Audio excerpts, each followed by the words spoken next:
কাজে আপনারা কে কোথায় কি বলছেন তা দিয়ে সরকার চলবে না।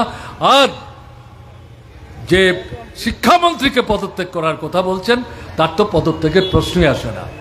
আর যে বিষয়গুলো নিয়ে আলোচনার কথা বলছে শাসক দলের লোকরা পার্লামেন্টের ভেতর এই বিষয় নিয়ে আলোচনা করার জন্য সহমত তারা পোষণ করছে না।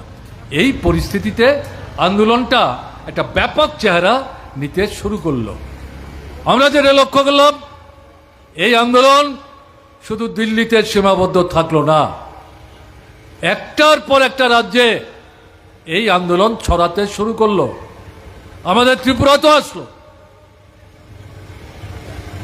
আসামে গেল, পশ্চিমবাংলায় গেল, মহারাষ্ট্রে গেল, রাজস্থানে গেল, বিহারে গেল, উত্তরপ্রদেশে গেল, প্রায় সমস্ত রাজ্যে রাজ্যে স্বতঃস্ফূর্তভাবে এই আন্দোলনে বিশেষ করে ছাত্ররা, যুবকরা এবং শিক্ষানুরাগী যারা তারা তাকে সমর্থন করতে শুরু করলেন। এবং আমরা লক্ষ্য করলাম দিল্লির এই যে আন্দোলন, তাতে আমাদের দেশের এমন একটা অংশের লেখাপড়া যারা বুদ্ধিজীবী তারাও এগিয়ে আসলেন, যারা কোনোদিন কোনো এমনকি ন্যায্য গণতান্ত্রিক দাবিদার ভিত্তিতে যে আন্দোলন প্রকাশ্য কথা বলেননি, সরাসরি অংশগ্রহণ করার ক্ষেত্রেও ভূমিকা নেননি। এবার এই আন্দোলনে দেখা গেল দিনে দিনে এরকম ভারতবর্ষের সেরা সেরা শিল্পীরা যারা সিনেমাতে হিন্দি, বাংলা, অন্যান্য ভাষায়, প্রাদেশিক ভাষায় যে সিনেমা হয় সেই সিনেমার নায়ক নায়িকা যারা, হিরো হিরোইন, পরিচালক, এরকম যারা, এবং এদের মধ্যে আবার পুরনো যারা নামডাকি অভিনেতা অভিনেত্রী ছিলেন, এখন একটু বয়স হয়েছে, তারা সরাসরিভাবে এখন অভিনয়ে অংশগ্রহণ করেন না, তারা এই আন্দোলনকে সমর্থন করেছেন। তাদের কেউ কেউ সরাসরি অবস্থান যারা করছিল তাদের সাথে বসে রাত অতিক্রম করেছেন যে তোমরা চালাও, আমরা তোমাদের সঙ্গে আছি। স্বাধীন ভারতবর্ষের ইতিহাসে এটা একটা অসাধারণ ঘটনা।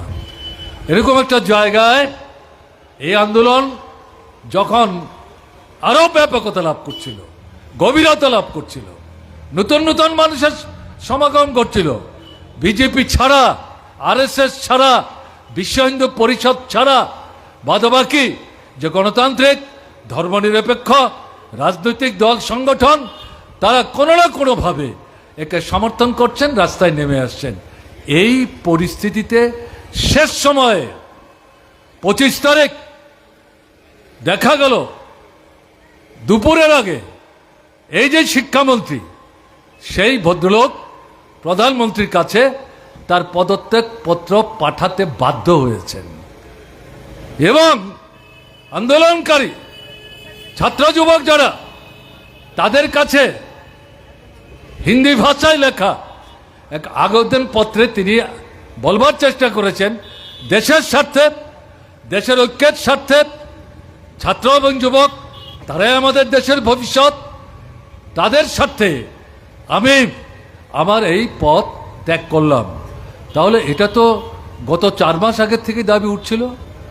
তখন বুক চাপড়ে কি করে বলছিলেন আপনাদের কথায় তো পদত্যাগ করব না, আপনাদের ইচ্ছায় তো আমি মন্ত্রী হইনি। 3 দিন আগেও তো এই প্রশ্ন ছিল না, হুমকি ছিল।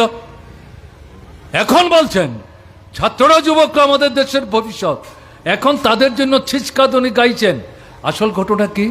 এটা দেশের প্রধানমন্ত্রী এবং তার মন্ত্রিসভার সামনে একটা ঝড় তুলেছে তার